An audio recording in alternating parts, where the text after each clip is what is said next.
আসসালামু আলাইকুম প্রিয় দর্শক, স্বাগত জানাচ্ছি বিডি চ্যানেল 4 রাতের সংবাদে। পুরো সংবাদ জুড়ে আপনাদের সাথে আছি আমি মাহফুজা পলক।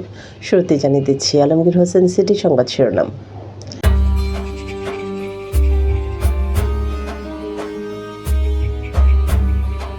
ঈদে নিরবচ্ছিন্ন বিদ্যুৎ সরবরাহ নিশ্চিতে নির্দেশনা বিদ্যুৎ বিভাগের।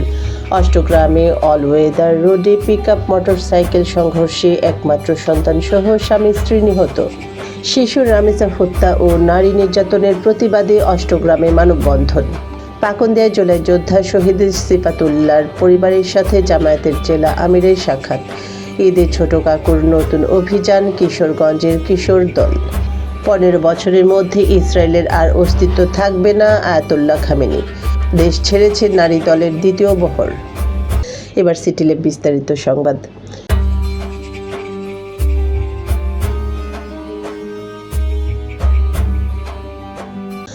আসন্ন পবিত্র ঈদুল আজহা উপলক্ষে নিরবচ্ছিন্ন বিদ্যুৎ সরবরাহ নিশ্চিত করতে বিদ্যুৎ বিভাগ এবং এর অধীনস্থ সকল দপ্তর সংস্থার ঊর্ধ্বতন কর্মকর্তাদের নিজ নিজ কর্মস্থল বা অবস্থান স্থলের বিদ্যুৎ পরিস্থিতি সার্বক্ষণিকভাবে পর্যবেক্ষণের নির্দেশনা দিয়েছে বিদ্যুৎ বিভাগ। আজ বিদ্যুৎ জ্বালানি ও খনিজ সম্পদ মন্ত্রণালয়ের পিআরও পরিচালক মোহাম্মদ আরিফ সাদেক প্রেরিত এক বিজ্ঞপ্তিতে এই কথা জানানো হয়েছে। এবার স্যাফরন ডিলার স্থানীয় সংবাদ।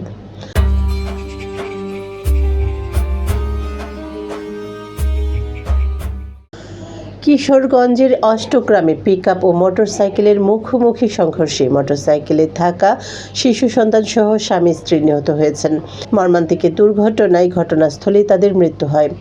গতকাল সন্ধ্যা 6:30টার দিকে হাওড়ের অল ওয়েদার রোডে উপজেলার 0 পয়েন্ট এলাকায় এই দুর্ঘটনা ঘটে।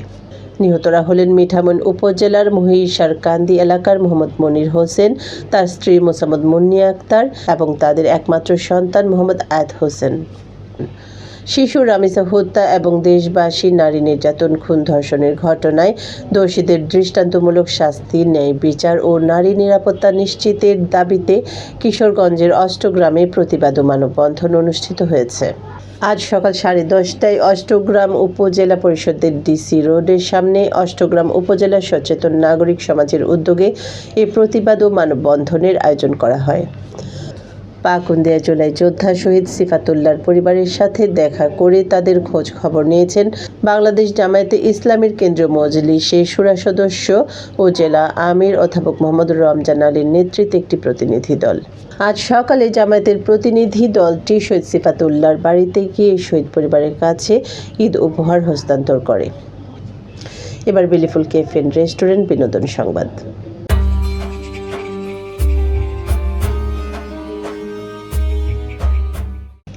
ঈদ মানে ছোট পর্দার দর্শকদের কাছে প্রখ্যাত শিশু সাহিত্যিক ফরিদুর রেজা সাগরের ছোট কাকু সিরিজের নতুন নতুন গল্প। ইতোমধ্যে গোয়েন্দা ভিত্তিক এই শিশুতোষ সৃষ্টির তুমুল জনপ্রিয়তা পেয়েছে। এবারের ঈদেও ছোট কাকু আসছে নতুন 8 পর্বের সিরিজ কিশোরগঞ্জের কিশোর দল নিয়ে। এবার জীবনদীপ হেলথ সেন্টার আন্তর্জাতিক খবর।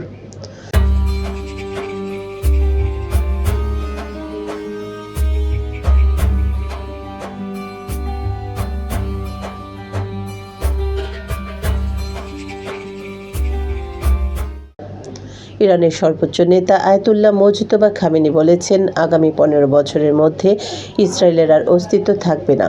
মঙ্গলবার হজযাত্রীদের উদ্দেশ্যে দেওয়া বার্তায় মুজতবা খামেনি এসব মন্তব্য করেছেন। বার্তা আদান প্রদানের মাধ্যমে টেলিগ্রাম চ্যানেলে দেওয়া এক বার্তায় মুজতবা বলেন, সময় আর পেছনে ফিরে যাবে না।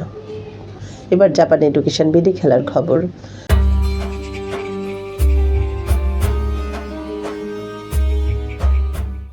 নারী টি-20 বিশ্বকাপ খেলতে দেশ ছেড়েছে বাংলাদেশ দল। আজ সকাল 10:15টায় হজরত শাহজালাল আন্তর্জাতিক বিমানবন্দর ত্যাগ করে দলের দ্বিতীয় বহর, যেখানে ক্রিকেটারদের পাশাপাশি দেশ ছেড়েছে কোচিং স্টাফের সদস্যরাও। দর্শক, সংবাদ শেষ করার আগে ম্যাপল ইন্টারন্যাশনাল স্কুল শিরোনামগুলো আরও একবার।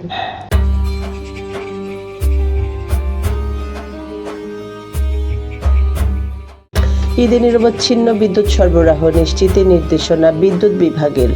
অষ্টগ্রামে অল ওয়েদার রোডে পিকআপ মোটরসাইকেল সংঘর্ষে একমাত্র সন্তানসহ স্বামী স্ত্রী নিহত। শিশু রামেসা হত্যা ও নারী নির্যাতনের প্রতিবাদে অষ্টগ্রামে মানববন্ধন। পাকুন্দিয়ায় জুলাই যোদ্ধা শহীদ সিফাতুল্লাহর পরিবারের সাথে জামায়াতের জেলা আমিরের সাক্ষাৎ। ঈদে ছোট কাকুর নতুন অভিযান, কিশোরগঞ্জের কিশোর দল। 15 বছরের মধ্যে ইসরায়েলের আর অস্তিত্ব থাকবে না, আয়াতুল্লাহ খামেনি। দেশ ছেড়েছে নারী দলের দ্বিতীয় বহর। দর্শক, এই ছিল বিটি চ্যানেল 4 রাতের সংবাদ। সকলকে পরবর্তী সংবাদ দেখার আমন্ত্রণ জানিয়ে এখানে বিদায় নিচ্ছি। আপনারা ভালো থাকুন, সুস্থ থাকুন। নিত্য নতুন খবর পেতে বিটি চ্যানেল 4 এর ফেসবুক পেজ ও ইউটিউব চ্যানেলের সঙ্গে থাকুন। শুভরাত্রি, আল্লাহ হাফেজ।